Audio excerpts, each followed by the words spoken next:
आदाब, इस्तकबाल है। आप देख रहे हैं प्राइम डिबेट। मैं हूं आपके साथ अबू हुरैरा। हिंदुस्तान में खौफनाक आलमी वबा कोरोना वायरस के केसेस में लगातार इजाफा होता जा रहा है। अब एक दिन में यह तादाद बढ़कर तकरीबन 50,000 तक पहुंच गई है। मुल्क की मुख्तलिफ रियासतों में भी कोरोना के मामलों में तेजी से इजाफा हो रहा है। सवाल यह उठता है कि कोरोना की जंजीर को आखिर कैसे तोड़ा जाए, इस सिलसिले को आखिर कैसे रोका जाए। इसी पर हम प्राइम डिबेट में बात करेंगे। बहुत अहम मेहमान मेरे साथ जुड़ रहे हैं, लेकिन सबसे पहले यह रिपोर्ट देख लीजिए। हिंदुस्तान में खौफनाक आलमी वबा कोरोना वायरस के केसेस में लगातार इजाफा होता जा रहा है। अब एक दिन में तादाद बढ़कर तकरीबन 50,000 पहुंच गई है। मुल्क की मुख्तलिफ रियासतों में कोरोना के मामलों में तेजी से इजाफा हो रहा है।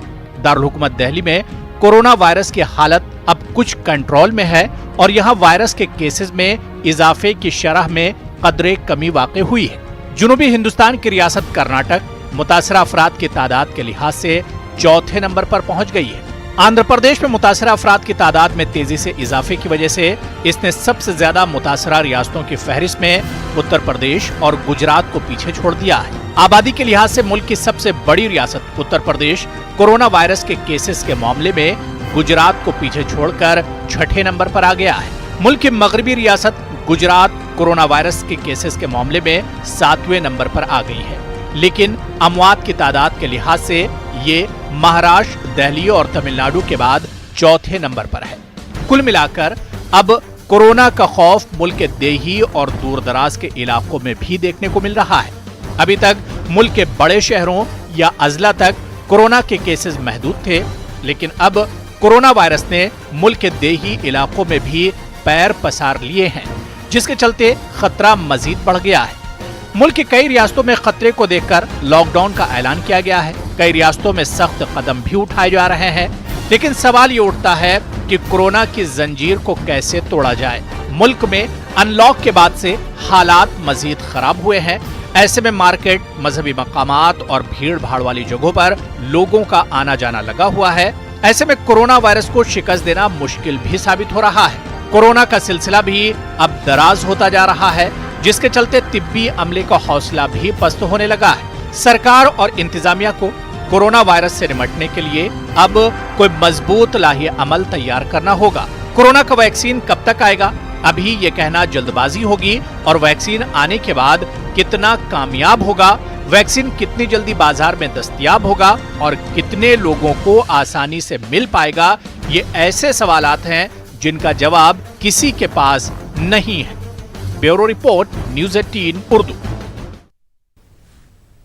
तो कोरोना के हालात दिन ब दिन बद से बदतर होते जा रहे हैं। अब सवाल यही उठ रहा है कि कोरोना की जंजीर को आखिर कैसे तोड़ा जाए। अनलॉक के बाद से अगर हम देखते हैं तो हालात मजीद खराब होते जा रहे हैं। अब सवाल ये उठ रहा है कि आखिर इस सिलसिले को रोका कैसे जाए। अभी कोई वैक्सीन या दवा बनकर तैयार नहीं हुई है। ऐसे में जिस तरह अब ये हालात बिगड़ रहे हैं, ऐसे में ये हालात कहां तक जाएंगे, कितने खतरनाक अभी ये हालात होने वाले हैं आने वाले दिनों में, या फिर कितना वक्त लगेगा अभी कोरोना वैक्सीन को लेकर, इन्हीं तमाम इश्यूज पर हम बात करेंगे। मेरे साथ बहुत खास मेहमान जुड़े हुए हैं। बहुत जल्दी अपने मेहमानों का आपसे तारुफ करा देता हूं। मेरे साथ डॉक्टर निम्मी रस्तोगी जी, मेंबर हैं district Covid task force Delhi से, मेरे साथ जुड़ी हुई हैं। डॉक्टर MS कमर साहब हैं, रेस्पिरेटरी मेडिसिन एक्सपर्ट हैं। डॉक्टर शारिक अकील साहब चीफ मेडिकल ऑफिसर हैं अलीगढ़ मुस्लिम यूनिवर्सिटी से। डॉक्टर आशीष तिवारी साहब फिजिशियन हैं ACS हेल्थ से, और डॉक्टर मोहसिन वली साहब सीनियर फिजिशियन हैं और अक्सर मेरे साथ इस इश्यू पर डिबेट में जुड़ते रहे हैं। सभी का बहुत इस्तकबाल है न्यूज़ 18 उर्दू में। मैं डॉक्टर मोहसिन वली साहब, सर आपसे ही मैं शुरुआत करना चाहूंगा बहुत मुख्तसर में, क्योंकि कोरोना का खतरा लगातार बढ़ता जा रहा है। हिंदुस्तान में हम देख रहे हैं कि जिस कोरोना की तादाद 24 घंटे में 1000, 2000, 5000 होती थी, वो तादाद सर आज बढ़कर तकरीबन 50,000 हो गई है। यानी खतरा बहुत तेजी से बढ़ रहा है।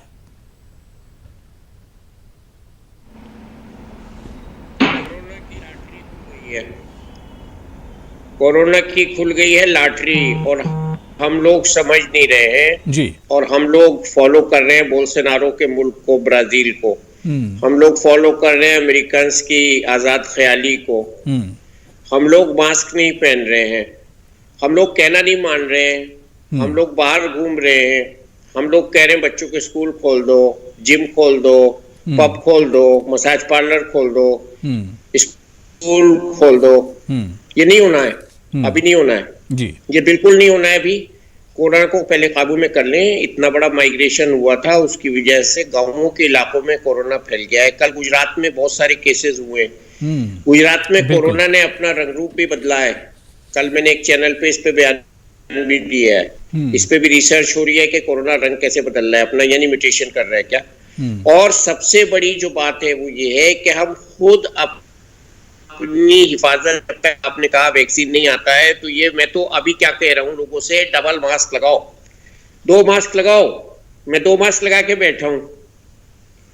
और एक बहुत बड़े अमेरिका के साइंटिस्ट का मैंने बयान सुना है कल ही रात को जी। उन्होंने किसी ने पूछा मास्क के बारे में, तो उन्होंने कहा सिर्फ मैं बेडरूम में अपने मास्क नहीं लगाता हूं, बाकी मैं पूरे दिन मास्क लगाता हूं।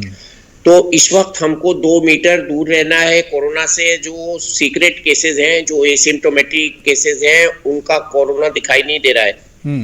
और उसको पछाड़ने का और उसको फतेह करने का एक ही तरीका है कि हम हर एक से 2 मीटर दूर रहें, हर एक कोरोना सस्पेक्ट समझे। और दूसरी बात जो बहुत अहम है वो ये है कि कोरोना के वो केसेस भी, उनमें भी अब कोरोना हो रहा है जो कोरोना से ठीक हो चुके हैं। और वो केसेस को हम लॉन्ग हॉलर्स कहते हैं, लॉन्ग हॉलर्स। वो पेशेंट जो कोरोना में लंबा टाइम लगा रहे हैं ठीक होने में, वो ठीक नहीं हो रहे, 6-6 हफ्ते हो रहे हैं, 3-3 महीने हो रहे हैं, 3-3 महीने, 2-2 महीने, 3-3 महीने, 2-2 महीने। तो इनमें कहीं ना कहीं कोरोना बस जाता है बॉडी में जाके, और बाद में वो अपना सर उठाता है। तो इससे, इसको एक लफ्ज में अगर आप मुझसे पूछें ये क्या है जी, कि ये प्रेडिक्टेबल अंदाज में अनप्रेडिक्टेबल वायरस है। तो इसके बारे में कुछ भी पेशेंट कोई नहीं कर सकते, कोई भी बड़े से बड़ा दुनिया का साइंटिस्ट। हम सब लोग इसके बारे में स्टडी कर रहे हैं। बिल्कुल बिल्कुल। मैं डॉक्टर एमएस कंवर जी आपके पास आना चाहूंगा। कंवर जी, जो बातें यहां पर डॉक्टर मोहसिन वली साहब ने बताई, इसी पर हम आगे बढ़ेंगे। खास तौर से एक बात जो मोहसिन वली साहब ने कही कि अब कोरोना शहरों तक महदूद नहीं रहा, सिटीज में नहीं बल्कि आउटस्कर्ट्स में, दूर दराज के जो इलाके हैं, जो गांव देहात हैं, अब वहां भी पैर पसार रहा है, यानी खतरा और ज्यादा बढ़ता जा रहा है।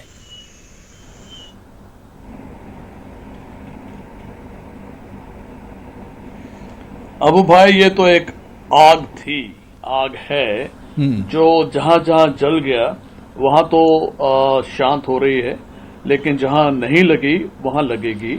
और दुनिया भर में ऐसा ही चल रहा है, हर जगह ऐसा ही हुआ है। यूएसए में भी ऐसा ही हुआ है, हिंदुस्तान में भी ऐसा ही हो रहा है। आप जानते हैं कि इनिशियली वहां यूएसए के एग्जांपल ले लेते हैं, वहां न्यूयॉर्क में बहुत भयानक तरीके से फैला था, लेकिन अब वहां पे शांत है, बहुत कम केसेस हो रहे हैं वहां पे। लेकिन फ्लोरिडा देखिए और कई स्टेट्स में जहां पहले लोग कहते थे कि यहां कुछ नहीं हो रहा, they were feeling very easy about it. Same thing is here. Mumbai में, दिल्ली में बहुत ज्यादा तेजी से फैला था, लेकिन अब दोनों जगह पे नंबर्स आर डिक्रीजिंग। मैं दिल्ली की एग्जांपल बताता हूं कि जो कि 3500 और 4000 के बीच में केसेस थे एक महीना पहले। मैं 23 जून का हमें याद है कि मैक्सिमम केसेस थे, और उसके बाद में 15 जुलाई तक केसेस 1500 पर डे रह गए, और अब 1000 के करीब आ गए हैं। इतनी फास्ट अब रैपिड डिक्लाइन भी हो रही है।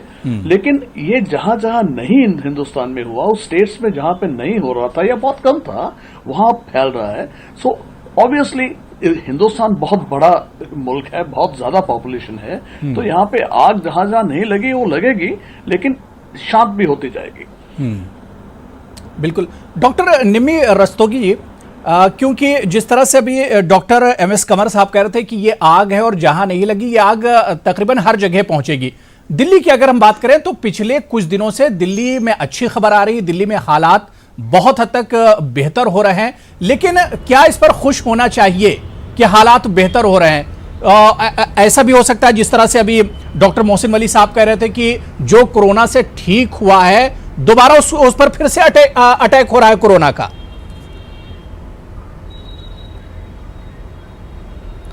जी, तो जैसे मेरे फेलो पैनलिस्ट ने कहा कि ये आग है जो कि फैलेगी, तो दिल्ली अपना शहर, अपना ये जो आग का ये दरिया है ये पहले झेल चुकी है, क्योंकि ज़्यादातर फ्लाइट्स यहाँ आती हैं, ज़्यादातर इंटरनेशनल ट्रैवलर्स यहाँ आते हैं, यहाँ और मुंबई में।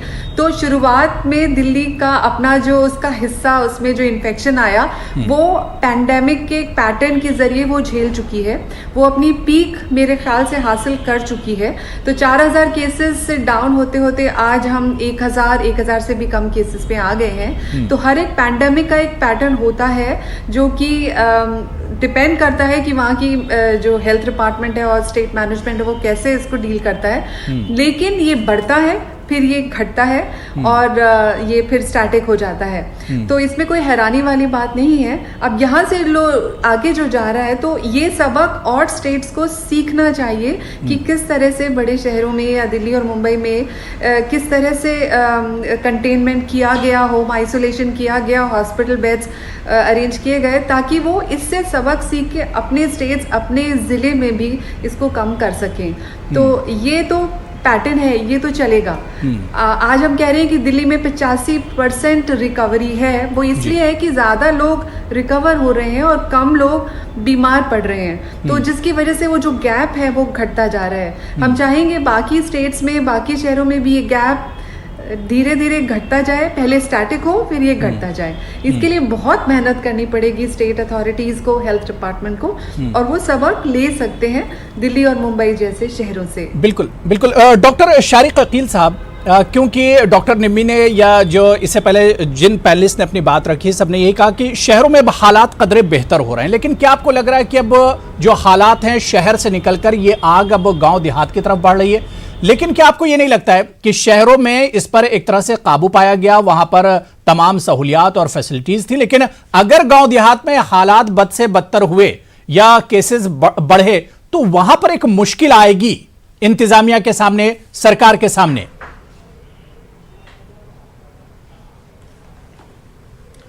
बिल्कुल अबू साहब, देखिए आज 24 जुलाई है और 24 मार्च से हम इस लड़ाई को बहुत इफेक्टिवली लड़े हैं।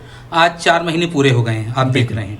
बिल्कुल। और छोटी छोटी रियासतें जो हैं जैसे गुजरात और यूपी तकरीबन बराबर आ गए हैं। तो ये बड़ी तशवीश की बात है। मुझे एक दूसरी बात और कहनी है कि इस सब के बावजूद भी जो अवेयरनेस होनी चाहिए थी वो लोगों में नहीं। आप बाहर निकल के देखिए, मैं दिल्ली और मुंबई की बात कर रहा हूँ, ये पैनलिस्ट मौजूद हैं। आप ये कह ही नहीं सकते कि 70-80% पॉपुलेशन भी मास्क का इस्तेमाल कर रही है। अभी पुलिस वैन्स में, पुलिस की गाड़ियों में, और इवन जो पेशेंट्स को ला रहे हैं, कोरोना पॉजिटिव पेशेंट्स को ला रहे हैं, उनमें भी मैंने देखा है कि वो जो अटेंडेंट्स है वो मास्क नहीं पहन रहे हैं। तो लापरवाही तो बहुत हो रही है। बिल्कुल ऐसा नहीं और खतरा तो डॉक्टर शारिक अकील साहब इतना बढ़ गया है कि अभी जिस तरह से डॉक्टर मोहसिन वली साहब बता रहे थे कि अब एक मास्क से काम नहीं चलने वाला, अब डबल मास्क आपको लगाना पड़ेगा, इस्तेमाल करना पड़ेगा। जी बिल्कुल बिल्कुल। मैं तो हॉस्पिटल्स के आसपास की आपको सिचुएशन बता रहा हूं कि लोग मास्क का यूज नहीं कर रहे। मॉल्स के अंदर और बाजारों के अंदर आप निकलिए, जब तक 100% 100% लोग ये मास्क का इस्तेमाल नहीं करेंगे, एहतियाती तदाबीर नहीं इख्तियार करेंगे, तो ये खतरा तो बहुत बड़ा है। क्योंकि शहरों के अंदर तो ये फैसिलिटी आपको है कि मरीज को सांस में दिक्कत हुई तो आपने उसे 1 घंटे में हॉस्पिटल पहुंचा दिया। गाँव में तो उसे अस्पताल पहुंचाने में आपको हो सकता है कि 15 घंटे और 20 घंटे लग जाए। तो ये बड़ा खतरनाक ट्रेंड है और इसमें पॉलिटिकल विल को भी बहुत देखिए, तिब्बी अमले का चौबा नहीं रह सकते और कहीं ना कहीं ये तसाहुली आती है, ये ह्यूमन टेंडेंसी है। तो मुझे खतरा इस बात का है कि अगर हमने ये एक ह्यूमन टेंडेंसी है, तो मुझे खतरा इस बात का है कि अगर हमने इसी वक्त फौरन सख्त इकदाम नहीं किए तो देही इलाकों में अगर ये फैल गया तो फिर इसको कंट्रोल करना मुश्किल हो जाएगा। तो दिस इज हाई टाइम कि हम अलर्ट हों और पॉलिटिकल विल साथ में हो, और जो लोकल गवर्नमेंट्स हैं, जो हमारे पंचायती इदारे हैं, वो सब मिलके इस लड़ाई में हमारे साथ जुड़ जाए। बिल्कुल। डॉक्टर आशीष तिवारी साहब, क्या वाकई में गांव देहात में अगर केसेस बढ़े तो फिर ये मसला बहुत संगीन हो जाएगा? क्योंकि अब मैं गांव की सिचुएशन समझना चाह रहा हूं। शुरुआत तो शहर से हुई थी, लेकिन शहरों में अब हालात कदरे बेहतर है। आप दिल्ली की बात कर लिए तो दिल्ली में पहले जहां पर 3-4 हजार केसेस आ रहे थे, अब 1000 और 800-900 केसेस आ रहे हैं। तो ऐसे में अगर गांव देहात में सिचुएशन खराब होती है तो मसला बहुत ज्यादा संगीन हो जाएगा। इसमें कोई दो राय नहीं है कि अगर गांव में ये संक्रमण फैलता है और इसकी दर और तेज हो जाती है तो गांव का मसला शहर के मुकाबले बहुत घातक होगा, बहुत गंभीर होगा। उसका एक कारण है कि जो मेट्रोपॉलिटन सिटीज हैं, यहाँ पे हेल्थ केयर सर्विसेज पहले से अच्छी थी, काफी सुविधाएं यहाँ पे पहले से उपलब्ध थी, जिनका इस्तेमाल सरकारों ने और लोकल गवर्नेंस ने बहुत अच्छी तरह से किया। कुछ उसमें इजाफा भी हुआ सर्विसेज में, तो यहाँ तो स्थिति उतनी खराब नजर नहीं आई जैसी कि एक्सपेक्ट कर रहे थे। लेकिन फिर भी आपने देखा होगा कि दिल्ली और बंबई में भी बेड पाने में या वेंटिलेटर पाने में बहुत तकलीफें आई। बिल्कुल। अब आप गांव की तरफ चलिए, गांव में जो डिस्ट्रिक्ट हॉस्पिटल है, आज भी बहुत सारे डिस्ट्रिक्ट हॉस्पिटल इस देश में ऐसे हैं जहां वेंटिलेटर नहीं है, ऑक्सीजन की सप्लाई प्रॉपर नहीं है, या वेंटिलेटर को चलाने वाली जो मैन पावर है वो नहीं है। बिल्कुल। तो अगर ये गांव में फैला तो एक गांव से जो एक नजदीक का सेंटर जहां पे ये सब फैसिलिटी है कैसे ले जाएंगे? एम्बुलेंस तक नहीं है, किन गाड़ियों में मरीजों को पहुंचाया जाएगा? तो कहने का मतलब यह है कि हेल्थ केयर इंफ्रास्ट्रक्चर गांव के लेवल पर इसको हैंडल करने के लिए अभी भी तैयार नहीं है।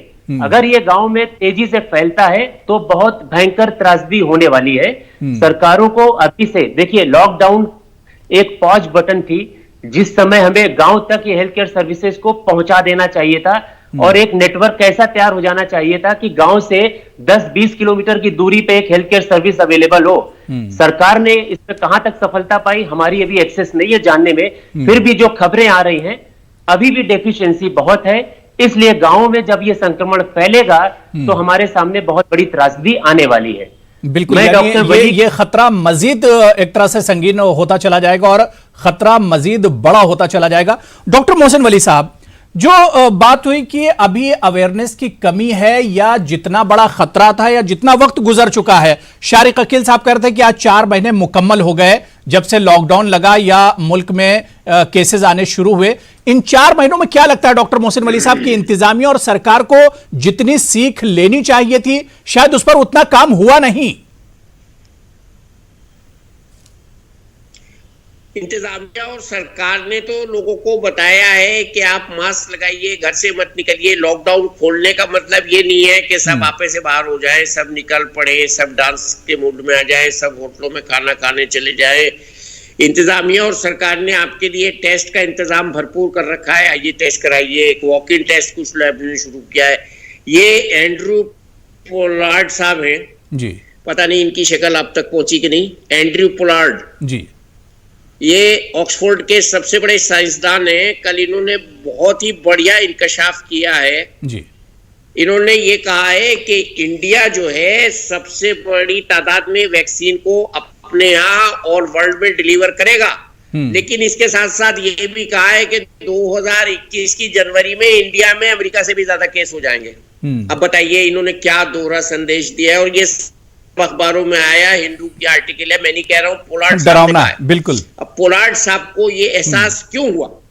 पोलार्ड साहब को जो वहां वैक्सीन बना रहे हैं बैठ के ऑक्सफोर्ड में, इतनी अच्छी 2 बातों का ये एहसास क्यों हुआ कि इंडिया सबसे अच्छा वैक्सीन प्रोड्यूसर है और इंडिया के लोग से नालायक जो कहना नहीं मानने हैं, ये उनको एहसास कैसे हुआ? हम ही ने तो दिलाया। मेरा एक दोस्त अमेरिका गया, स्पेशल फ्लाइट अरेंज की सिविल एविएशन मिनिस्टर साहब ने, उसको इमरजेंसी थी, उसकी वालिदा बीमार थी। वो जब गया तो उसने वहां पहुंचने के बाद मुझे फोन किया कि डॉक्टर साहब पायलट ने लगाया मास्क, मैंने लगाया मास्क, स्टाफ ने, क्रू ने लगाया मास्क, सबने लगाया मास्क, पैसेंजर ने किसी ने नहीं लगा रखा था मास्क। अब बताइए उस गरीब के ऊपर क्या इंप्रेशन पड़ा। और उसने बड़ी दर्दनाक अंदाज में कहा कि आप खुदा के वास्ते सिविल एविएशन मिनिस्टर साहब तक मेरा पैगाम पहुंचा दीजिए कि जहाज में सवारियां, एयर इंडिया की सवारियां मास्क नहीं पहन रही हैं। बहुत तकलीफ का उसने इजहार किया। और उसने ये भी कहा कि अमेरिका की जो मेडिकल सर्विसेज हैं उसके मुकाबले में हमारे यहाँ ज्यादा अच्छा काम हो रहा है। लेकिन से बीमार मास्क वो हम एक पर्दा डाल सकते हैं। मास्क। बिल्कुल। डॉक्टर एमएस कंवर साहब, मैं आपके पास आना चाहूंगा। जिस अवेयरनेस की बात हो रही, क्या वाकई में इस पर अभी और ज्यादा काम करने की जरूरत है? लोगों को तो खुद होना ही चाहिए अवेयर, क्योंकि ये जान है तो जहान है और हर किसी को ये चीज जान बहुत प्यारी होती है। लेकिन क्या इस पर सरकार, जो एडमिनिस्ट्रेशन है, जो गवर्नमेंट है, उसे भी इस पर काफी ज्यादा काम करने की जरूरत है?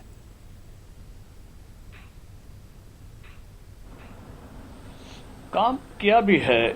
हम ये नहीं कह सकते कि ये मुस्तैद नहीं थे।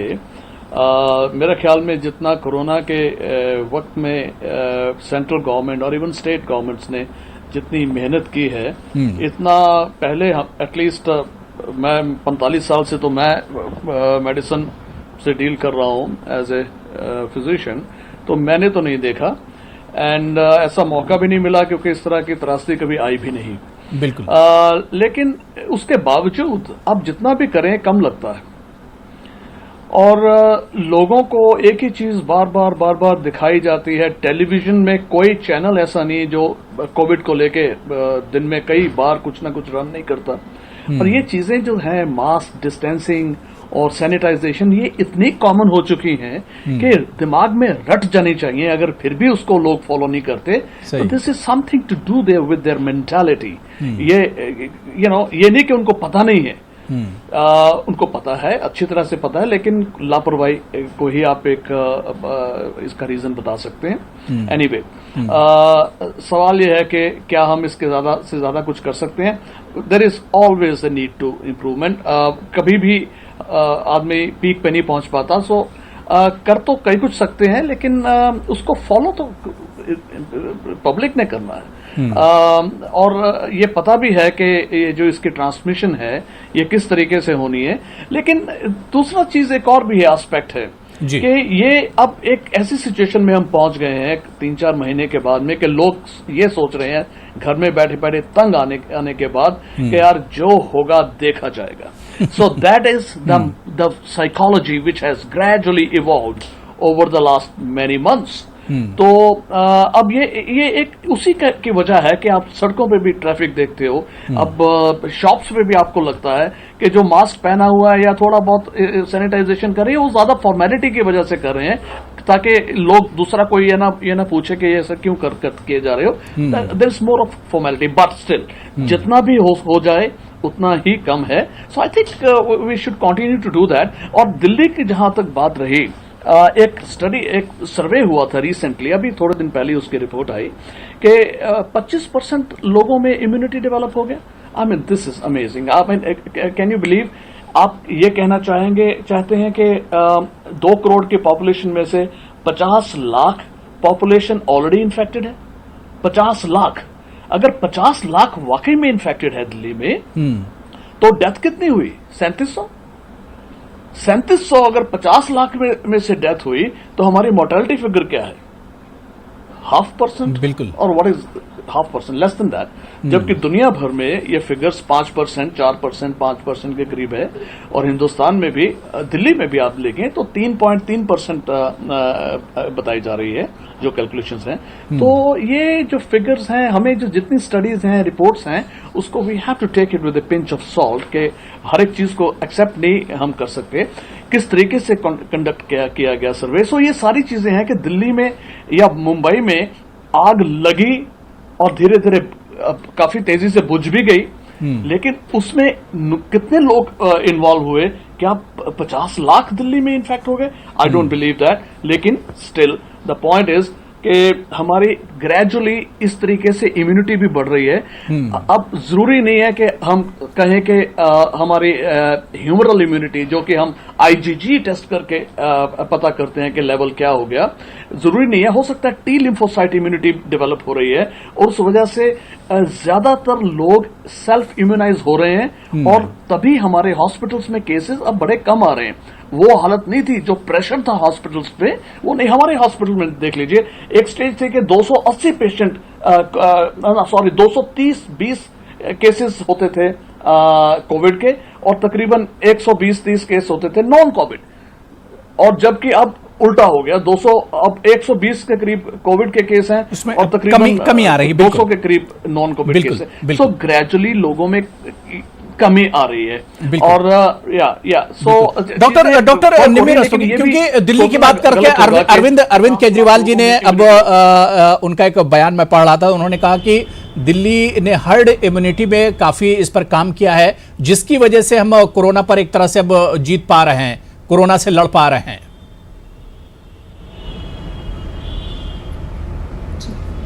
जी, तो एनसीडीसी का जो सर्वे डॉक्टर कंवर बता रहे हैं, इसमें 23% सीरो प्रेवलेंस दिखाई गई है। ये एंटीबॉडी टेस्ट होता है, इससे ये पता चलता है। एक सैंपल सर्वे होता है, लाइक 22-23 हजार लोगों पर ये सर्वे हुआ है, जो सिर्फ एक अंदाजा देता है। तो इसको कोरोबोरेट करने के लिए, इसको कंफर्म करने के लिए हम हर महीने की 1 से 5वीं तारीख तक हर एक डिस्ट्रिक्ट में एक सैंपल सर्वे करेंगे, जिसमें हम ब्लड टेस्ट लेंगे, एंटीबॉडी टेस्ट लेंगे और ये जानने की कोशिश करेंगे कि क्या वाकई इतने सारे लोग ऑलरेडी इम्यून हो चुके हैं, चाहे उनमें सिम्टम्स हुए या नहीं हुए, क्या वाकई हाई लेवल ऑफ प्रेवलेंस है, और अगर है तो फिर ये वैक्सीन जैसा ही काम कर रही है। तो कहा जाता है कि 70% पे हर्ड इम्यूनिटी होती है, बट कुछ एपिडेमियोलॉजिस्ट ये भी कहते हैं कि 40 से 63% भी अगर लोग इम्यून हो जाते हैं तो फिर ये इन्फेक्शन आगे नहीं फैलता है। लेकिन ये सब स्टडीज हैं, इन सबको कंफर्म करना पड़ेगा, इन सबको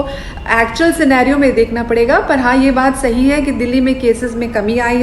दिल्ली के टोटल 17 से 18 हजार बेड्स में से 2/3 बेड्स खाली पड़े हैं। ऑक्सीजन बेड्स और वेंटिलेटर बेड्स पे अब मरीज नहीं है। हमारी मोर्टेलिटी रेट काफी कम है, ज्यादा लोग रिकवर हो रहे हैं, कम लोग इन्फेक्ट हो रहे हैं। तो ये अब चाहे वो सोशल डिस्टेंसिंग, मास्क या जो हैंड हाइजीन है, इसकी वजह से हो रहे हैं, या ऑलरेडी लोगों में इम्यूनिटी आई है, या ये जो होम आइसोलेशन का ये जो प्रोसेस है, इसकी वजह से बहुत ज़्यादा केसेस डिटीरिएट नहीं हो रहे हैं। लेकिन ये अच्छा ट्रेंड है, बट हम किसी भी स्टेज पर स्लैकन नहीं हो सकते, हम अपना गार्ड लूज नहीं कर सकते। हम बार बार अपने प्लेटफॉर्म से लोगों को ये कहते हैं कि अभी खतरा टला नहीं है, अभी मुस्तैद रहिए, क्योंकि ऑस्ट्रेलिया जैसी जगह में जहाँ 4 केसेस रह गए थे, आज एक हफ्ते के अंदर वहाँ 4000 केसेस फिर से आ गए हैं। तो ये जो अनप्रिडिक्टेबल वायरस है, ये कभी भी इमर्ज हो सकता है। बिल्कुल, खतरा अभी टला नहीं है, होशियार रहने और मुस्तैद रहने की जरूरत है। छोटा सा मुझे ब्रेक लेना है, ब्रेक के बाद हम फिर लौट कर आते हैं। तमाम मेहमान मेरे साथ जुड़े हुए हैं। कम्युनिटी ट्रांसमिशन की अब बात की जा रही है, स्प्रेड की बात की जा रही है, इस पर भी हम बात करेंगे। वैक्सीन किस स्टेज पर पहुंच चुका है, इस पर भी हम बात करेंगे। हिंदुस्तान में भी इस पर काम चल रहा है, इस पर भी हम चर्चा करेंगे। छोटा सा ब्रेक लेंगे, फौरन हाजिर होते हैं। तो मुल्क में दिन ब दिन कोरोना का खतरा बढ़ता जा रहा है, केसेस में लगातार इजाफा होता जा रहा है। आखिर इस जंजीर को तोड़ेंगे कैसे? जो सिलसिला चल रहा है, इस सिलसिले को आखिर कैसे रोका जाएगा, इसकी रोकथाम कैसे होगी, आज इसी को हम समझने की कोशिश कर रहे हैं। बहुत खास मेहमान मेरे साथ प्राइम डिबेट में जुड़े हुए हैं। मैं ब्रेक के बाद डॉक्टर शारिक अकील साहब आपके पास आना चाहूंगा। डॉक्टर शारिक अकील साहब, कई रोज पहले आईएमए ने तशवीश जाहिर की थी कि मुल्क में अब कम्युनिटी ट्रांसमिशन एक तरह से हो रहा है, कोरोना केसेस जो हैं एक से दूसरे में बहुत तेजी से फैल रहे हैं। आखिर इस बयान को किस तरह से देखा जाए? क्या वाकई में खतरा भी इतना ज्यादा संगीन हो गया है?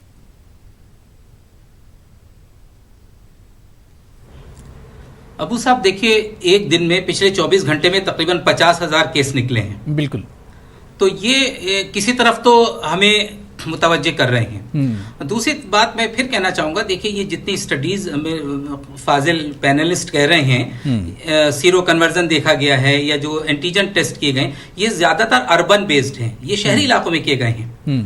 मेरी तशवीश अभी भी देही इलाकों के ताल्लुक से है, जो सबर्ब्स हैं, जो आउटस्कर्ट्स हैं, जो स्लम्स हैं, है ना, वहां पे सूरत हाल खराब है। और उसकी क्या बात करिए, शहरों में आप देखिए बड़े बड़े ट्रैफिक जो चौराहे हैं, जहाँ पे ट्रैफिक कांस्टेबल्स खड़े हैं और उसके सामने से लोग 3-3 लोग एक गाड़ी के ऊपर, बाइक के ऊपर बैठे हुए, स्कूटर के ऊपर, बाइक के ऊपर बैठ के जा रहे हैं और कोई रोक टोक नहीं। जब तक हम बहुत सख्ती नहीं करेंगे, 1000-2000 रुपए मास्क न पहनने के ऊपर फाइन नहीं वसूलना शुरू करेंगे, और ये लगे कि वाकईतन एक फोर्स आ गई है चौराहों के ऊपर और लोगों पर जो इम्प्लीमेंट कर रही है। अभी बहुत लोग हैं, सही कहा था कमर साहब कह रहे थे कि सब चलता है, अब तो जो होगा देखा जाएगा। ये ट्रेंड बहुत खतरनाक है और ये बहुत जगह देखा जा रहा है। इवन पढ़े लिखे लोग, बहुत एजुकेटेड लोग की बात कर रहे हैं, ठीक है 4 महीने हो गए, कितना रुकेंगे, जो होगा देखा जाएगा। ये तो वो बात है कि जब हमें सबसे ज्यादा एहतियात की जरूरत है, जब हम कंट्रोल करने की स्थिति में आ रहे हैं, उस वक्त हम अपने सारे तीर को कमान से निकाल के फेंक दे रहे हैं। ये बहुत गलत ट्रेंड है। और देखिए शहरों की तरफ ये सारी स्टडीज शहरों में हैं। आज भी मैं जानता हूं कि मैं पीएससीज और सीएससीज को देखता हूं, ऑक्सीजन सिलेंडर अवेलेबल नहीं रहता वहां पर।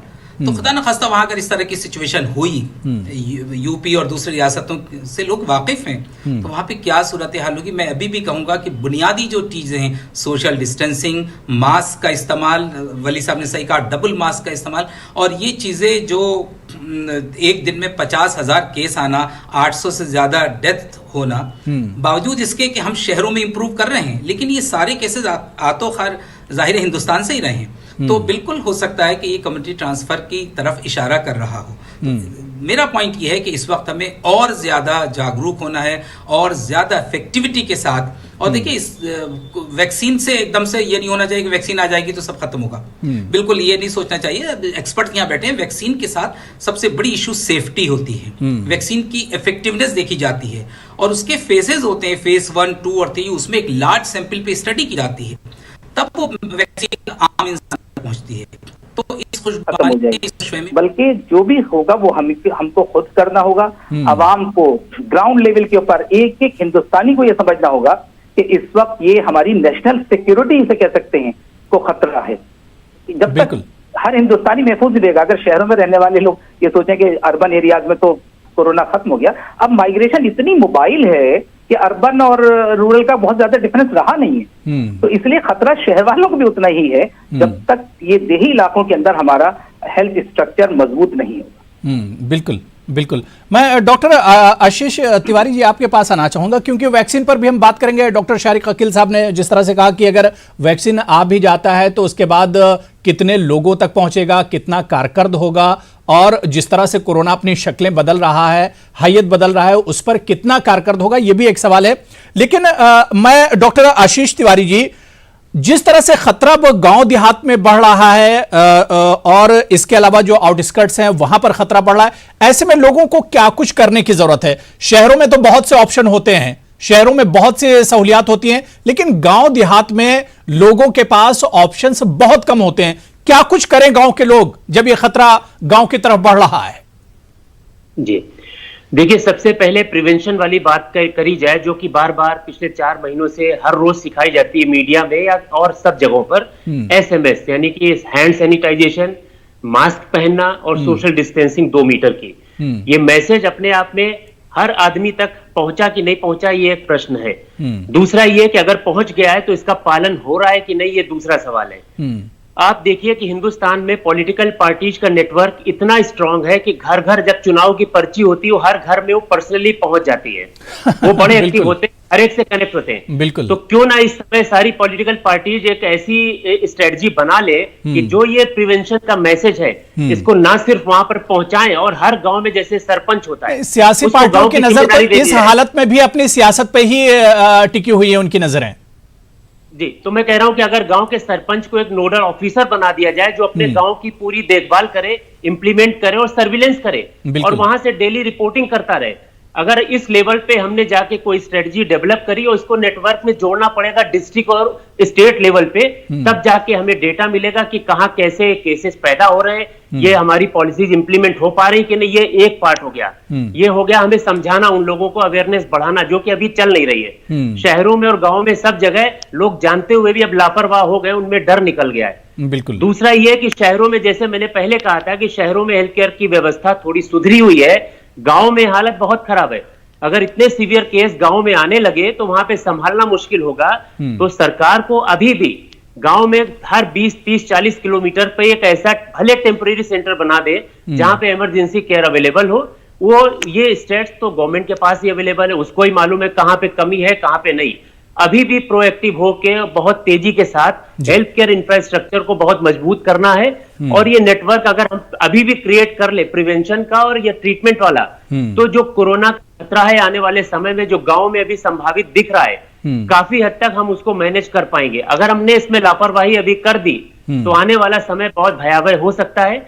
अभी हम वैक्सीन और ट्रीटमेंट जो भी बात कर रहे हैं, डॉक्टर वली ने एक छोटा सा स्टेटमेंट दिया था कोरोना के बारे में। सबसे बड़ी सच्चाई वही है कि हम कोरोना के बारे में एक ही प्रेडिक्शन कर सकते हैं कि ये अनप्रेडिक्टेबल है, इसके बारे में कुछ नहीं मालूम। हर दूसरे रोज इसकी कहानी बदल जाती है। आप 4 महीने में देखिए, स्ट्रेटजी बदलती जा रही है। हो सकता है 2 महीने बाद हम किसी और बात पे चर्चा कर रहे हो। तो अभी तक जो प्रिवेंशन के तरीके, इनको इंप्लीमेंट कैसे किया जाए, ये सबसे बड़ी चुनौती है। और साथ साथ हेल्थ केयर इंफ्रास्ट्रक्चर में जहां लूप होल्स हैं, कमी है, उनको समय रहते दुरुस्त कर लिया जाए, तभी शायद हम सफल हो पाए।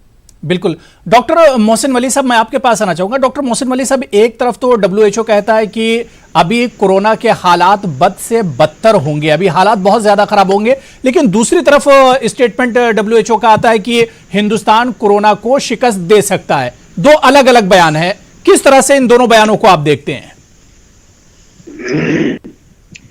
असल में WHO का जो तजर्बा है ना इंडिया के साथ, वो बहुत ही मजबूत और बहुत ही स्ट्रॉन्ग और बहुत ही पायदार, बहुत ही अच्छा है। उनके ख्वाबो ख्याल में भी नहीं था कि पोलियो को, जिस तरह से डॉक्टर हर्षवर्धन उस जमाने में दिल्ली के हेल्थ मिनिस्टर थे और इंडिया ने पोलियो से लड़ाई लड़ी, तो उनके दिमाग में उस वक्त की हमारी ये इंप्रेशन है कि इंडिया कैन डिफीट एनीवन। मैं तो इससे आगे की बात कह रहा हूँ लोगों से। मैं कह रहा हूँ हम चंद्रयान बना सकते हैं, हम वर्ल्ड को 0 दे सकते हैं, हम CV रमन दे सकते हैं, हम APJ अब्दुल कलाम दे सकते हैं, हम शहीद भगत सिंह दे सकते हैं, हम कोरोना वायरस का वैक्सीन भी दे सकते हैं। अभी पोलार्ड साहब ने कल ही कहा है। तो इसके साथ उनको खौफ ये है कि हम मास्क के बगैर भी घूम सकते हैं, हम ऐसी बातें कर सकते हैं जिससे कोरोना फैले, हम हाइजीन के नाम पे कुछ भी कर सकते हैं, हम भीड़ लगा सकते हैं, हम मेले में जा सकते हैं, हम शादियों में जा सकते हैं। अभी लोगों ने चिल्लाना शुरू कर दिया, आप अगले हफ्ते प्रोग्राम करिएगा इस पे, बकरीद मना सकते हैं, हम कहीं भी और जा सकते हैं, हम धर्म के नाम पे कोई भी सम्मेलन कर लेते हैं, उसमें हिंदुस्तान की बहुत बड़ाई समझते हैं। अरे भाई, कोरोना के बचने के लिए प्रधानमंत्री से 3-3 बार हाथ जुड़वाए हैं जनता ने, 3-3 बार कहा है हाथ जोड़ के घर में रहिए। और ये हर बार जब इसमें आप कोई कॉल मिलाते हैं फोन में, तो इसमें सबसे पहले वो लेडी की आवाज में यही कहता है, डायल टोन, घर में रहिए। लॉकडाउन खुल गया है वो अलग बात है, घर में रहिए। अब आपके सवाल का जवाब ये है कि WHO हमारी कारकर्दगी से खुश इसलिए है क्योंकि हमारा पास्ट रिकॉर्ड बहुत अच्छा है। लेकिन कल ये पोलार्ड साहब कह गए कि 2021 की जनवरी में हिंदुस्तान जो है अमेरिका से रेस में आगे निकल जाएगा। वो इनडायरेक्टली बोल गए, बहुत अच्छी अंग्रेजी में। ये भी बोल गए कि हमारे पास इस बात का जवाब नहीं है कि हम कोरोना वैक्सीन आने के बाद कितने लोगों की हिफाजत कर सकते हैं। वो ये भी बोल गए कि हमारे वैक्सीन में इस बात पे कोई परीक्षण नहीं हुआ है कि 70 साल से ऊपर के लोगों में इसका क्या असर होगा। वो बहुत सी चीजें बोल गए। वो ये भी बोल गए कि मेरे पास इस सवाल का जवाब नहीं है कि वैक्सीन कब आएगा, लेकिन हमारे मोदी साहब ने एक बात बोली थी, इसको पूरा करने दीजिएगा। उन्होंने बोला था 15 अगस्त तक ट्रायल करिए, और उस सिलसिले में मैं लोगों से ये कह रहा हूं कि आप मुल्क की ट्रायल में जो आपके इंडिजिनस वैक्सीन की इंडिया में हो रही है, जिसकी वजह से WHO ने यकीन जाहिर किया है, इसमें आगे आइए। वो 12 सेंटर जो ICMR ने आइडेंटिफाई किए हैं, सीना खोल के आगे आइए, उस ट्रायल का हिस्सा बनिए, लाखों की तादाद में नंबर्स दीजिए ताकि WHO कह सके हमारा वैक्सीन कामयाब है, और प्रधानमंत्री जी 15 अगस्त को फख्र के साथ कुछ ऐलान कर सके। इसके लिए ये सोचिए कि अगर मुझे वैक्सीन के रिएक्शन से कुछ हो गया और मेरी जान भी चली गई, ये मैं अपने लिए भी कह रहा हूं, मेरी जान भी चली गई तो मैं मुल्क की रिसर्च के काम आ जाऊंगा, नहीं तो कोरोना से वैसे ही मर जाऊंगा। तो ये जो चीज है, नेशनलिज्म की जो स्पिरिट है, ये इंडिया में बहुत ज्यादा है। बिल्कुल, हमने हिंदुस्तान आजाद कराया है, छोटी छोटी बातों से शिकायत करके हिंदुस्तान आजाद हुआ है। कारतूस को छीला जाता था मुंह से, बच्चों को पढ़ाया जाता था, अब नहीं पढ़ाया जाएगा आगे चल के, उससे हिंदुस्तान को आजाद कराया गया है। बिल्कुल तो बिल्कुल, हम उम्मीद करते हैं कि हिंदुस्तान को आने वाले दिनों में इस पर एक बड़ी कामयाबी मिलने जा रही है। डॉक्टर कंवर, मैं आपके पास आना चाहूंगा। 15 अगस्त की जो बात की जा रही, क्योंकि अब वक्त बहुत कम बचा है 15 अगस्त में, क्या लगता है, क्योंकि एम्स में आज ही खबर आई कि एम्स में ह्यूमन ट्रायल चल रहा है, पहली खुराक दी गई, 30 साल उम्र है उस मरीज की जिसे पहली खुराक दी गई है वैक्सीन की। क्या लगता है कि 15 अगस्त तक क्या वाकई में हमें यह बहुत बड़ी कामयाबी मिल जाएगी?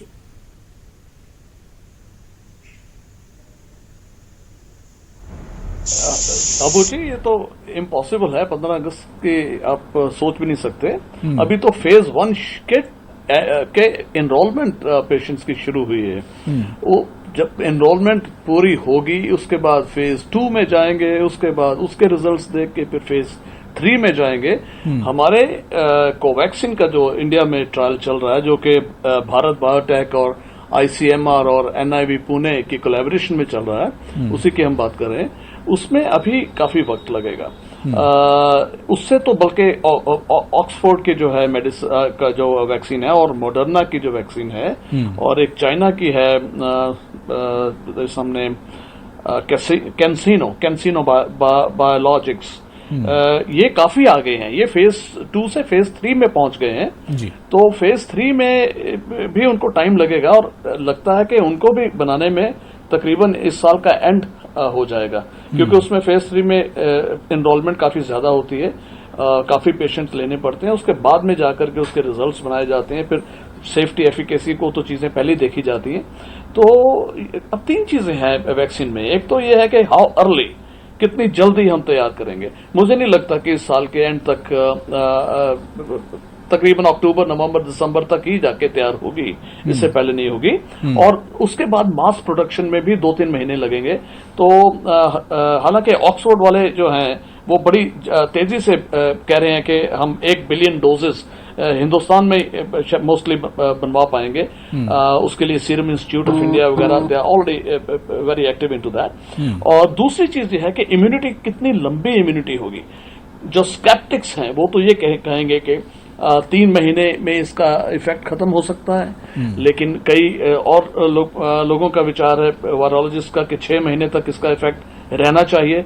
लेकिन अगर डिजीज इटसेल्फ जो हो रही है, उसके जो IgG एंटीबॉडीज बन रही हैं, अगर वही 3 महीने 4 महीने में कम हो रही हैं या अनडिटेक्टेबल हो रही हैं, तो हम ये कैसे कह सकते हैं कि वैक्सीन से उससे ज्यादा इफेक्ट होगा? ये सोचना बड़ा मुश्किल है कि जो डिजीज नहीं कर पाई वो वैक्सीन कर देगी। सो ये इम्यूनिटी कितनी लंबी लास्ट करेगी, वी कैन ओनली प्रे कि 1 साल तक लास्ट करे, तो ताकि हम हर साल उसकी वैक्सीन को रिपीट कर सकें। ये जो लैब रिजल्ट्स होते हैं कि कितनी इसकी इफेक्टिवनेस होगी, वो एक तीसरा चीज है कि क्या 70-80% कम से कम इफेक्टिव होएगी कि नहीं। अगर इससे 80% से या इससे कम होती है तो उसकी क्वेश्चन मार्क आ जाता है उसके ऊपर। और जो लैब रिजल्ट्स होते हैं वो एक्चुअल में रियल वर्ल्ड रिजल्ट से फर्क होते हैं, क्योंकि उसमें लैब में आप ये नहीं जानते कि इतने 17 साल 18 साल की उम्र से कम के लोगों पे क्या इफेक्ट होगा, प्रेग्नेंट वुमेन पे क्या इफेक्ट होगा, एल्डरली पे क्या इफेक्ट होगा, जो लैब में आप जो स्टडी किए ही नहीं, या जिनको कोमॉर्बिडिटीज हैं उनपे वैक्सीन का क्या इफेक्ट होगा। So there are lots of ifs and so ये 3 चीजें इसमें बड़े इंपॉर्टेंट होती हैं। Let's hope that we are able to get some good vaccine जिसके इफेक्ट भी अच्छे हों, साइड इफेक्ट्स ना हो, और वो अक्रॉस द स्पेक्ट्रम सब पे इफेक्टिव भी हो, और हमें दिसंबर जनवरी में एट लेटेस्ट बाय मार्च हमें सारी दुनिया में उसकी 7 बिलियन डोजेस चाहिए, वो सारी मिल जाएं और सबको लग भी जाए। बिल्कुल जाहिर सी बात है कि अभी कितना और वक्त लगेगा ये कहना कबल अज़ वक्त होगा या बहुत जल्दी होगी कि कितने दिनों में कोई दवा या वैक्सीन कोरोना की आ जाती है। मेरे पैनल में जितने लोग हैं इत्तेफाक से सभी लोग मेडिकल से ही जुड़े हुए हैं। डॉक्टर निम्मी रस्तोगी जी, जिस तरह से वक्त बढ़ता जा रहा है, पिछले 4, 5 या 6 महीने से लगातार जो मेडिकल एक्सपर्ट्स हैं, डॉक्टर्स हैं, अपनी अपनी जिम्मेदारियां बखूबी निभा रहे हैं और बिल्कुल अभी थके नहीं वो लोग, लेकिन जिस तरह से ये सिलसिला एक लंबा सिलसिला होता जा रहा है, क्या ऐसे में जो मेडिकल से जो लोग जुड़े हुए हैं उनका हौसला भी कहीं ना कहीं एक तरह से पस्त होने लगा है? वो भी चाह रहे होंगे कि जल्द से जल्द अब इस पर काम हो और किसी नतीजे पर पहुंचा जाए।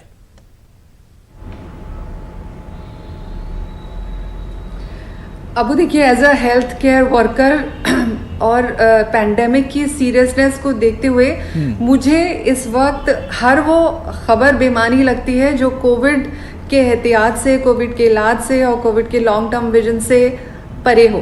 तो इस लेवल पर हमें highest level of commitment human से चाहिए, चाहे वो कम्युनिटी से आए, डॉक्टर से आए, इंडिविजुअल तौर पे आए, मीडिया तौर पे आए, कि इस बीमारी को हल्के में मत लीजिए। आप हो सकता है सालों साल, अभी 2021 और 22 की बात होने लगी है कि जिंदगी को नॉर्मल होने में अभी वक्त लगेगा।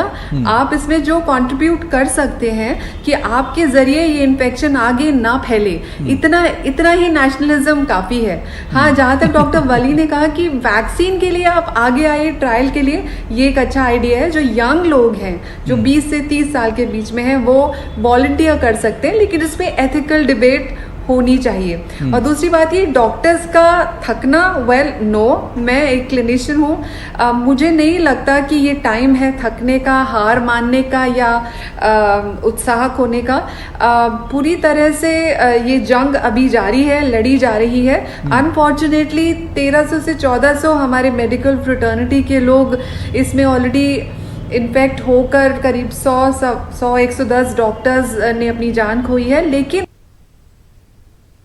बिल्कुल बिल्कुल, मैं डॉक्टर आशीष आपके पास आना चाहूंगा। लग रहा है कुछ डॉक्टर निम्मी के पास टेक्निकल प्रॉब्लम आ गई है। मैं डॉक्टर आशीष तिवारी साहब, क्योंकि हमने देखा कि एक लंबा लॉकडाउन मुल्क में चला, उसके बाद अनलॉक हुआ और अनलॉक के बाद ही हालात ज्यादा खराब हुए। कई रियासतों ने दोबारा से अपने स्टेट में, अपने कुछ शहरों में लॉकडाउन किया, लॉकडाउन का फैसला किया। क्या जो सूरत हाल अब बिगड़ रही, जितनी तेजी से अब केसेस आ रहे हैं, क्या ऐसे में वाकई में सरकार को इस पर सोचना होगा कि अगर लॉकडाउन से मसला हल हो सकता है तो सख्त कदम सरकार को उठाना चाहिए? कि अब स्थिति पहले से खराब हो रही है। जिस समय लॉकडाउन 1 आया था तब नंबर ऑफ केसेस ना के बराबर थे। जब वो लॉकडाउन खत्म हुआ उस समय, उसके बाद से केसेस बढ़ना शुरू हो गए और अब तो केसेस 50,000 या इससे भी ऊपर अभी आने वाले हफ्ते में हो सकता है इससे भी बहुत ज्यादा आगे बढ़ जाए। तो जो एक्सीलरेशन होता जा रहा है तो ये चिंता की बात है। अब इसमें जो छोटे छोटे लॉकडाउन लगाए जा रहे हैं, कहीं 2 दिन का लॉकडाउन है, 5 दिन का लॉकडाउन है, ये अपने आप में जस्टिफाइबल नहीं है। लॉकडाउन अगर हो तो प्रॉपर तरीके से हो, और लॉकडाउन के पीछे की जो फिलॉसफी है कि लॉकडाउन क्यों कर रहे हैं, वो पूरी तरह से उसका पालन होना चाहिए। वो पालन सोसाइटी में जो नॉर्म्स हैं, जो हम सिखा रहे हैं उनको, वो भी इंप्लीमेंट हो, और उसकी बैकग्राउंड में जो तैयारियां वो भी साथ साथ होते रहना चाहिए। तो लॉकडाउन मेरे ख्याल से अभी जरूरी है, लेकिन इसको प्लान तरीके से करना चाहिए। पूरे भारत में एक साथ लॉकडाउन लगा दे, बजाय उसके जो कंटेनमेंट जोन है या जहां पे भी बहुत ज्यादा संक्रमण तेजी से फैल रहा है वहां से शुरुआत करते हैं। क्योंकि अब एक दूसरा इशू जो इकोनॉमिक फैक्टर है वो भी बहुत इंपॉर्टेंट है कि जनता अगर लॉकडाउन में चली गई तो देश की 80 करोड़ जनता, जिसको हमें राशन देना पड़ रहा है खाने के लिए, जिसके पास आज पैसे नहीं बचे, वो भी एक सोचने वाली चीज। अब जो मिडिल क्लास है 4 से 5 करोड़, सबसे बड़ी मुसीबत इसके ऊपर आ चुकी है। मिडिल क्लास 4 महीने घर में बैठ गया तो इसकी जो फाइनेंशियल साइकिल है वो पूरी तरह से बिगड़ गई। अब जो लॉकडाउन लगेगा उससे कई परिवार मिडिल क्लास से लोअर क्लास की तरफ शिफ्ट होने वाले हैं। तो सरकार को बहुत प्लानिंग के साथ, बहुत स्मार्टली दोनों चीजें देखकर ही लॉकडाउन का प्लान करना। बिल्कुल जाहिर सी बात है, ये तो वही सिचुएशन हो गई कि आगे कुआं है और पीछे खाई वाला मसला हो गया है। डॉक्टर निम्मी, आपकी बात बीच में कट गई थी, कुछ आप और कहना चाह रही हूं तो बात पूरी कर लीजिए जल्दी से। मैं डॉक्टर शारिक अकील साहब आपके पास आ रहा हूं। जी मैं कह रही हूँ कि डॉक्टरों का जज्बा पूरी तरह से बरकरार है। We are there in the line of duty. कोई भी पीछे मुड़ने की या थकने की कोई इस टाइम सिचुएशन नहीं है। बिल्कुल जाहिर सी बात है, जो खिदमात डॉक्टरों ने अंजाम दी है सभी को उनको सलाम करना चाहिए। हम खुद उन्हें सलाम करते हैं कि डॉक्टरों ने अपनी जिंदगी एक तरह से दांव पर लगाकर लोगों की खिदमत की है, इंसानियत की खिदमत की है। मैं डॉक्टर शारिक अकील साहब आपके पास आना चाहूंगा। डॉक्टर शारिक अकील साहब, अब जिस तरह से खतरा बढ़ रहा है, यहां पर सबसे ज्यादा इंपॉर्टेंट यही है कि खतरे की और कोरोना की जो ये जंजीर है, जो चेन है, इसे किस तरह से तोड़ा जाए। ये जंजीर जब तक टूटेगी नहीं, ये खतरा बरकरार रहेगा।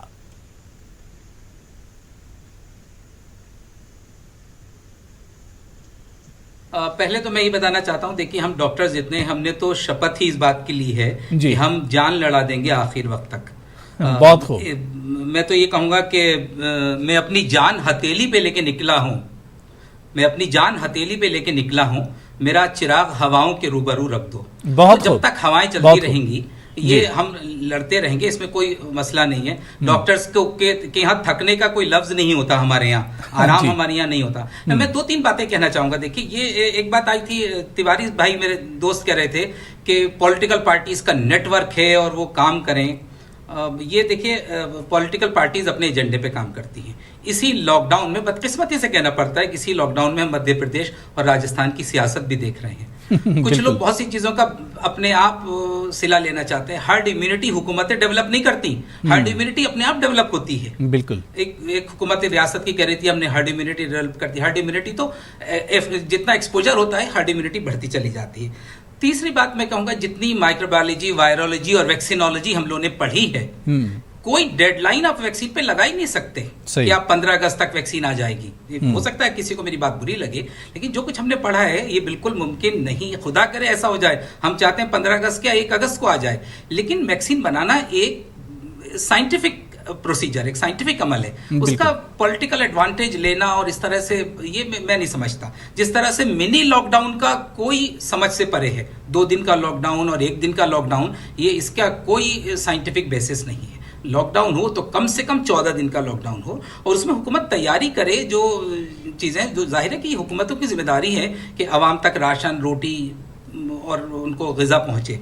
आपने जहां तक वैक्सीन की बात की कि वो ये वायरस की चेन को तोड़ा कैसे जाएगा, वही है SMS, सैनिटाइजर का इस्तेमाल, सोशल डिस्टेंसिंग, मास्क का इस्तेमाल। ये वो चीजें हैं, कम से कम मास्क का इस्तेमाल जिसमें 10 रुपए खर्च नहीं होते। हम ये नहीं कहते कि आप बाजार से मास्क खरीदिए, आप कपड़ा, रुमाल, अंगोछा, जो कोई भी आप रखते हैं, उससे जब आप घर से बाहर निकलें, किसी भी अजनबी से आप मिलें, तो आप गुफ्तगू करते वक्त अपना पूरा नाक और मुंह अच्छी तरह कवर, इसमें तो 1 पैसे का खर्च नहीं। बिल्कुल। दूसरी बात, इसको इंप्लीमेंट करने वाली जो बॉडीज हैं, जो पुलिस फोर्सेज हैं, जो हमारी अब तो हर जगह, बहुत सी जगह पैरामिलिट्री फोर्सेज लगाई गई हैं, होम गार्ड्स हैं, छोटे छोटे चौराहों पे भी अगर खड़े हो जाएं और इसको इफेक्टिवली इंप्लीमेंट करें कि मास्क नहीं पहना आपने या अपना चेहरा नहीं ढका तो आपको 1000 रुपए का जुर्माना। हमारे यहाँ देखिए ये मेंटेलिटी है, जहाँ ये एक मेंटेलिटी है कि जो समझाते तो नहीं है पुलिस वाले, लेकिन डंडे जरूर बरसा देते हैं। शायद इसकी भी एक कमी है। मैं डॉक्टर मोहसिन वली साहब आपके पास आना चाहूंगा। डॉक्टर मोहसिन वली साहब, जो बात मैंने डॉक्टर शारिक अकील साहब से, जो मेरा सवाल था कि इस चेन को, इस जंजीर को तोड़ना सबसे अहम है और इसमें अभी हम कामयाब नहीं हो पाए हैं। इस जंजीर को किस तरह से तोड़ा जाए, क्या कुछ हमारे नाजरीन को आप बताना चाहेंगे, क्योंकि खतरा बहुत तेजी से बढ़ रहा है। मैं तो यही बताऊंगा, कोई हाथ भी न मिलाएगा जो गले मिलोगे तपाक से, ये नए मिजाज का शहर है, जरा फासले से मिला करो। बहुत अच्छा, बिल्कुल। ये मास्क है, ये SMS बहुत अच्छा इन्होंने बताया है, मेरी पसंद की चीज बता दी। S social distancing, M for mask, S for sanitization. यही इलाज है, यही वैक्सीन है, यही प्लाज्मा है, यही दवा है। वैक्सीन दूर की कौड़ी है। मैं ये कह रहा था 15 अगस्त तक प्रधानमंत्री जी को एक अच्छा ऐलान करने के लिए डाटा तो दे दीजिए, सब कराइए, जल्दी से ट्रायल में भर्ती कराइए अपने को। मेरा मतलब ये है, देखिए वैक्सीन आना मसले का हल नहीं है। ये वायरस बड़ा शातिर वायरस है, बड़ा खबीस वायरस है, आपकी चैनल की लैंग्वेज में बहुत ही डर्टी वायरस है, विकेट वायरस है इंग्लिश में। बड़े बड़े साइंसदानों ने ये कहा है, मैं नहीं कह रहा हूं जी, बिल्कुल।